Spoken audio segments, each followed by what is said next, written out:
una como de las características culturales que tenemos los chilenos hoy es esta inmediatez. Queremos todo inmediato, si queremos un cambio lo queremos ahora, si no resulta mañana ya no te voto.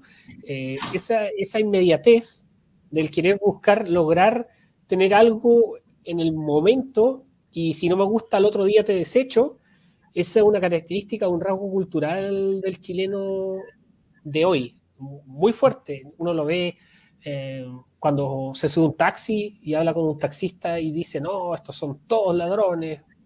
Estoy citando lo que dicen en general, que utilizo mucho taxi. Y dicen, no, todos ladrones y todos lo mismo, llegan unos, llegan otros. Entonces prefiero que roben otros ahora.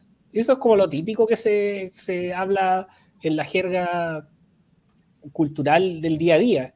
Y eso obviamente genera, como si uno lo analiza un poquito más, un patrón en los estratos populares. De, no, todos roban, por lo tanto a mí me gustaría ahora que roben otros. Entonces, por lo tanto, le doy el voto a otro más allá de su concepción ideológica, etc. Entonces, hay un tema también de propaganda, además, del miedo hacia lo que era la figura de José Antonio, y eso fue brutal, la propaganda era tremenda, los puerta a puerta, los casa a casa que hacían las personas partidarias del presidente actual, era inculcar miedo, vote por este porque si no viene un Pinochet. Eso era, así de Claro. simple, la caricatura básica, uno veía los Y se la stickers pegados creyeron. donde, sí, claro, los stickers pegados decía como, la ciencia política dice que Gabriel Boric es socialdemócrata, y salía como un rango como en el centro, y decía, y la extrema derecha puede acechar tu casa, etcétera. Entonces era un miedo, y una cosa que a mí me da cierta humor esto, me da un poco de risa, pero en realidad es bastante grave, es que hace años atrás, no sé si recuerdan, pero como el año 2012, 2011, hubo un estudio donde se determinaba cuál era la comprensión lectora de los chilenos, de Sí, po. personas que puedan leer un texto, interpretarlo y explicarlo. Y en esa cerca de un 80-84% de los chilenos no demostraban que tenían comprensión lectora adecuada. Y eso es gravísimo. Uno lo ve también en los informes que ha hecho la OCDE respecto a la comprensión en matemáticas y la ciencia. También estamos muy Sí. bajo los promedios adecuados. Entonces tenemos una población muy poco educada. Tenemos una población completamente digitalizada, pero analfabeta Sí. digital.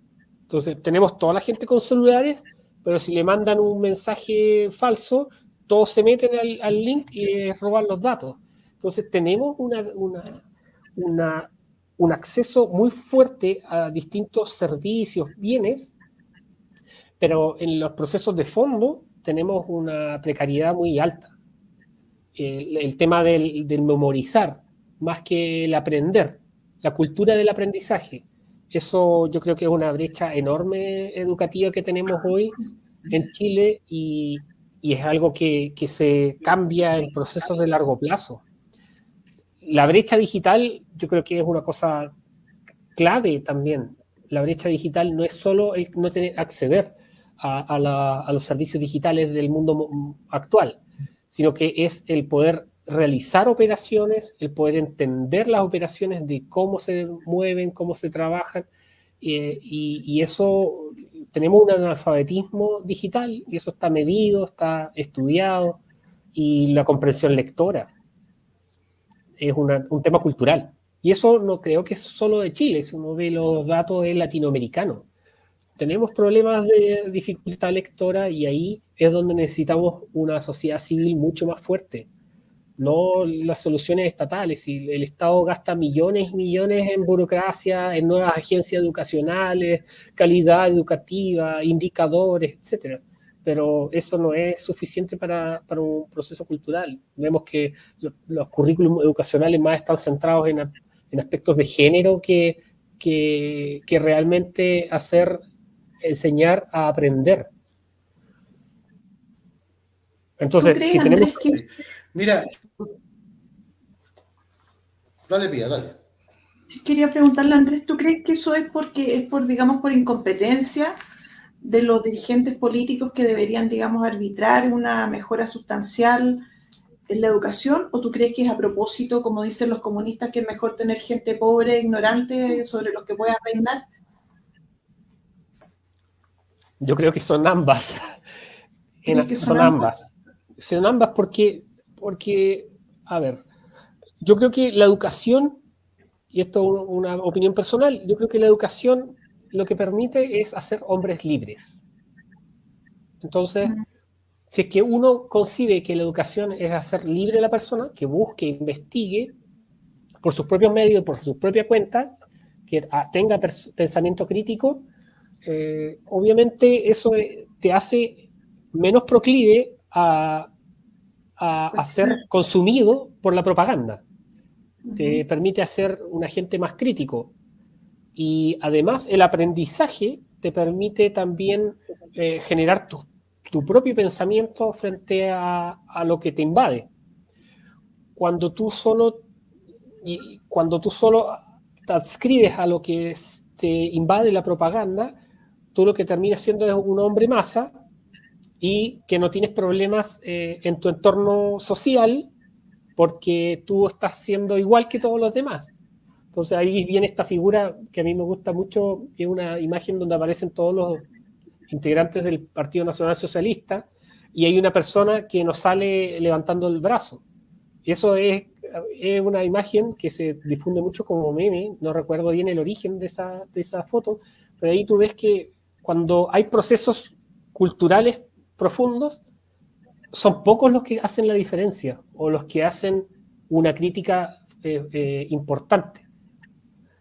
Y yo creo que allá es donde tenemos que también apuntar, y efectivamente los políticos hacen caso omiso muchas veces a estas cosas, porque la contingencia es qué me dijo este por Twitter, oye, qué me está diciendo este otro, no, que no está alineado con lo que dice el partido, oye, que una polémica, que dijo esto, esto otro. Al fin y al cabo la política se va dando solo entre declaraciones, lo que dijo pero nada centrado en lo crucial, lo fundamental. Y por eso no tenemos cambio educacional, por eso no tenemos libertad íntegra de educación, por eso, porque al fin y al cabo tenemos un proceso de selección, la tómbola, existe hasta el día de hoy. Entonces, se criticó la tómbola cuando Bachelet presentó esa reforma. Sí. Y hoy seguimos con la tómbola. Y nadie le critica porque ya se consumó. ¿En serio que eligen por tómbola? No sabía yo. Así es. Sí.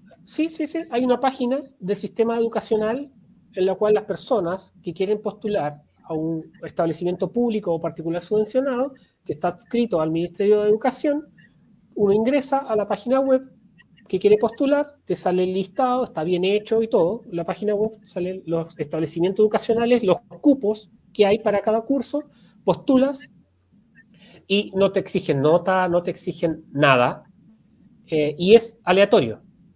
Y hay ciertos factores que influyen en el algoritmo para si es que esta tómbola te selecciona. Por ejemplo, si tú tienes un hijo ya en ese establecimiento. Si tú eres profesor de ese establecimiento, también te asigna como puntaje el algoritmo para poder ser más proclive a quedar. Y si no quedas, vas a una segunda tómbola y los rezagados, etc. Entonces, hoy seguimos con la tómbola, solamente que ya no hay que hacer filas en el establecimiento, sino que tienes que ingresar a una página web con los datos y los datos de los apoderados y el alumno, y ahí te seleccionan y el proceso. Y si no quedas en ninguno de los tres, creo que son, de los tres procesos aleatorios, lo que te recomienda el ministerio es que vayas entre Navidad y Año Nuevo, en ese periodo, creo que son 2 días, que te dan a cada establecimiento para buscar si es que hay cupos de rezagados, personalmente. Entonces, un colegio abre de 9 a 2 de la tarde, alcanza unas filas gigantes, yo lo he visto, unas filas gigantes, y lo que termina es postulando a 3. Y al final, si no quedas, tienes que endeudarte para pagar en un colegio privado, entendiendo todos los recursos que se gastan y se despilfarran del Ministerio de Educación. Entonces, ¿realmente tenemos libertad educativa en Chile? Está asegurada en la Constitución, pero en la política pública práctica no la tenemos. No tenemos esa posibilidad. No existe la posibilidad para la persona de clase media elegir realmente dónde quiere estudiar. Y eso es gravísimo. Increíble. Oye, y por ejemplo, el Instituto Nacional también eligen hacia los niños ahora. O sea, no lo eligen, sino que lo...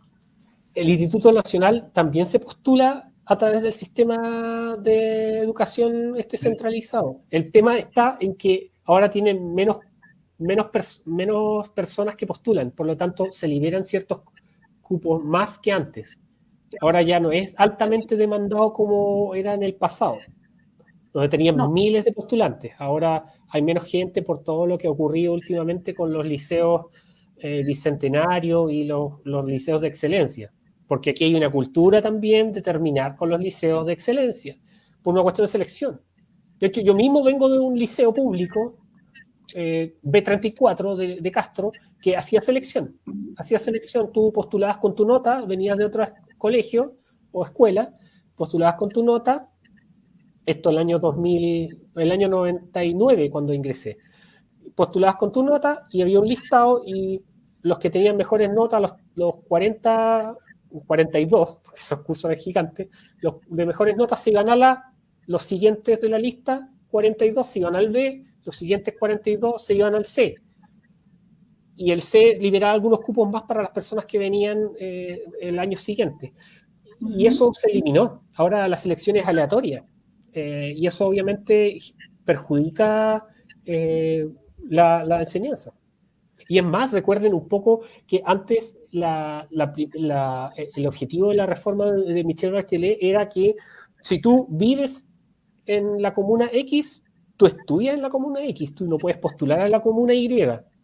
Y eso obviamente generó una polémica muy grande porque, por ejemplo, en el caso que ocurría en Chiloé, las personas venían de una isla, le iba muy bien, eran destacados, inteligentes, todo, y querían ir a un colegio de la capital provincial. Y con esta reforma no podían, tenían que quedarse en la escuela rural. Entonces, ese aspecto es tremendo y es muy duro para la movilidad social.